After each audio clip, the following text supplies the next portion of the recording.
গতকাল থেকে আবার উত্তপ্ত একেবারে যাদবপুর ইউনিভার্সিটি এবং আমরা এই মুহূর্তে দাঁড়িয়ে আছি সেই জায়গায় যেখানে কিন্তু একদম অরবিন্দ ভবন, এই জায়গাতেই কিন্তু কালকে উত্তপ্ত অবস্থা হয়।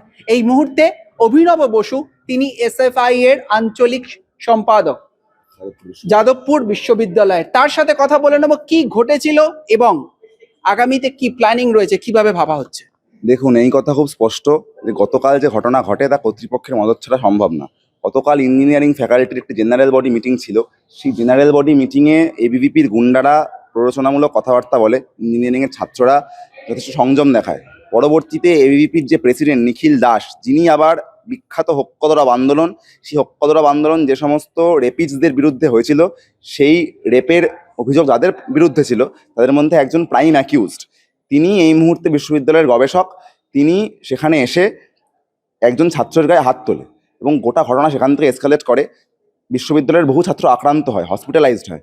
পরবর্তীতে যখন সেই হসপিটালাইজ ছাত্রদের জন্য একাধিক সংগঠনের ছাত্র নেতারা অপেক্ষা করছিল, সেই সময় এবিভিপির গুন্ডা বাহিনী বাইরে থেকে ঢুকে ছাত্র নেতাদেরকে এবং সাধারণ স্টুডেন্টদেরকে এই অরবিন্দ ভবন পিছনে দেখতে পাচ্ছেন, এই গেটটার পিছনে আটক করে রাখে এবং বাইরে আগুন লাগিয়ে দেয়। ওটা অরবিন্দ ভবন ধোঁয়া হয়ে যায়। কর্তৃপক্ষের তরফে কোনো রকম সাহায্য মেলে না এবং রহস্যজনকভাবে ইউনিভার্সিটিতে একটি গার্ডও ছিলেন না। এবং যেখানে রাতের বেলা ইউনিভার্সিটির গেট বন্ধ থাকার কথা, সেখানে কি জন্য রাতের বেলা গেটগুলো হঠাৎ করে খুলে গেল, সেই প্রশ্ন আমাদের রয়েছে। ফলত আমরা খুব নিশ্চিত এবিভিপির যে ছাত্রগুলো যারা এসছেন, ছাত্র বা স্কলার, তারা কি এখানে থাকেন না? তারা এখানে অবশ্যই থাকতে পারেন, তাতে কোনো সমস্যা নেই। জেনারেল বডি মিটিংয়ে উপস্থিত থাকতে পারেন, তাতেও কোনো সমস্যা নেই। স্কলারদের মিটিং ওটা নয়, ছাত্রদের মিটিং। ইঞ্জিনিয়ারিং ফ্যাকাল্টিতে কোনো ছাত্র যদি এবিভিপি করে, তারপরও জেনারেল বডি মিটিংয়ে আসে, কোনো সমস্যা নেই।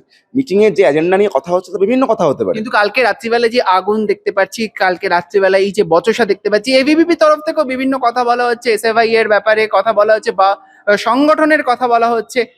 দেখুন, এক ইঞ্জিনিয়ারিংয়ে এসএফআই ইউনিয়নে নেই, ছিল না কোনো কালে, বহুদিন ইলেকশনই হয়নি, ফলত গল্পই নেই সেরকম। গতকালের জিবিতে, ইঞ্জিনিয়ারিংয়ে যে জিবি হয়, সেই জিবিতে এসএফআই ছিলই না।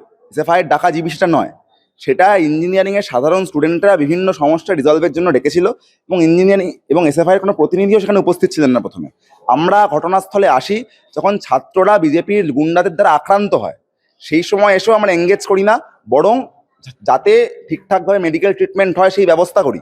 পরবর্তীতে ঘটনা থেমে যাওয়ার পর বাইরে থেকে মধ্যরাতে কয়েকজন ছাত্রের ওপর কেন আক্রমণ নেমে এলো, এই প্রশ্ন আমাদের থাকবে। এবং কেন অথরিটি এই বিষয়টা অ্যালাও করলো, অথরিটির মদত ছাড়াই ঘটনা ঘটতে পারে না। সেক্ষেত্রে আমরা দেখতে পাচ্ছি যাদবপুর ইউনিভার্সিটির সিসিটিভি লাগানো হয়েছে এবং যাদবপুর ইউনিভার্সিটি যেটা বিশ্ববিদ্যালয়, সেটা কিন্তু পড়াশোনার জায়গা। সেখানে মারপিট, দাঙ্গা হাঙ্গামা এ কবে বন্ধ হবে, কিভাবে বন্ধ হবে? আমাদের প্রাইমারি দাবি এটাই, যাদবপুর বিশ্ববিদ্যালয়ে লেখাপড়ার অ্যাটমসফিয়ার ফিরিয়ে আনা হোক। কারণ যে শিক্ষার পরিবেশে ছাত্র রাজনীতি রয়েছে, ছাত্র রাজনীতি মতাদর্শের লড়াইয়ের জায়গা, ছাত্র রাজনীতি হাতাহাতির জায়গা না। যারা যাদবপুর বিশ্ববিদ্যালয়ে হুলিগানিজমকে, ভ্যান্ডালিজমকে, গুন্ডাবাজিকে, দাঙ্গাবাজিকে প্রশ্রয় দেবে, তাদের বিরুদ্ধে এসএফআই ছিল, এসএফআই আছে। সেই ক্ষেত্রে এই এসএফআই এবং এবিভিপি, বিজেপি এইটা চলতে থাকবে এরকম? চলতে থাকা তো প্রাসঙ্গিক নয়, কিন্তু একটি কথা ভাবার যে একজন নির্বাচিত বিধায়ক, তার নেতৃত্বে, যাদবপুর অঞ্চলের বিধায়ক, তার নেতৃত্বে গুন্ডা বাহিনী বিশ্ববিদ্যালয়ে প্রবেশ করে আগুন লাগিয়ে দিল। এই ঘটনা তো হয়েছে, এর তো ভিডিও রয়েছে, বিশ্ববিদ্যালয়ে এত সিসিটিভি রয়েছে, ফুটেজ দেখা হোক, বহিরাগতদের চিহ্নিত করে শাস্তি দেওয়া হোক, পুলিশ ব্যবস্থা নিক। কার কথা বলছেন একটু বলুন না। সর্বরী মুখার্জির কথা বলছি। তিনি বারংবার করে এই যে নিখিল দাস, এবিভিপি যাদবপুর ইউনিভার্সিটির প্রেসিডেন্ট, সেই উনি হক্কদরাবের প্রাইম অ্যাকিউজড। তো ওনার সাথে, মানে একজন রেপে অ্যাকিউজ ব্যক্তির সাথে একই স্পেস শেয়ার করে ইউনিভার্সিটি স্টুডেন্টদের নামে মিথ্যে কথা বলে যাচ্ছেন ক্রমাগত।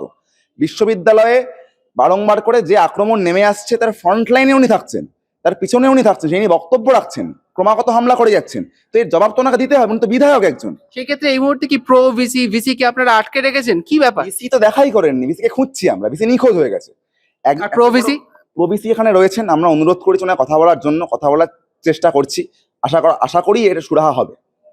এবং আপনাদের এই যে আন্দোলন আমরা দেখতে পাচ্ছি এই মুহূর্তে, এই আন্দোলন চলবে নাকি আপনারা এখানে? যদি না আমাদের ডিমান্ডগুলো ফুলফিলড হয়, আন্দোলন চলবে। কারণ ক্যাম্পাসে স্টুডেন্টদের সিকিউরিটি ইস্যু। আপনাদের কর্মসূচি? আমরা আজকে মিছিল করে এখানে এসেছি উপাচার্যের সাথে কথা বলতে, ডেপুটেশন দিতে। উপাচার্য ছিলেন না, তোমাকে খোঁজা হচ্ছে, কথাবার্তা বলার চেষ্টা করা হচ্ছে। এখন আমরা নিজেদের মধ্যে আলোচনা করে সিদ্ধান্ত নেব যে এই মুভমেন্টের নেক্সট ধাপ কি হতে পারে। একেবারেই দেখা যাচ্ছে সেরকম ভাবে কিন্তু যাদবপুর ইউনিভার্সিটি আবার উত্তপ্ত। আর এই উত্তপ্ত যাদবপুর ইউনিভার্সিটি কেন বারবার এরকম কেন হবে, কেন বারবার এরকম বচসা, তার সাথে মারধর, আগুন কেন বারবার যাদবপুর ইউনিভার্সিটি কেন? এখানে তো শিক্ষার একটা প্রতিষ্ঠান, যেখানে শান্তি থাকার কথা। রমিত বন্দ্যোপাধ্যায়ের রিপোর্ট, কলকাতা টিভি।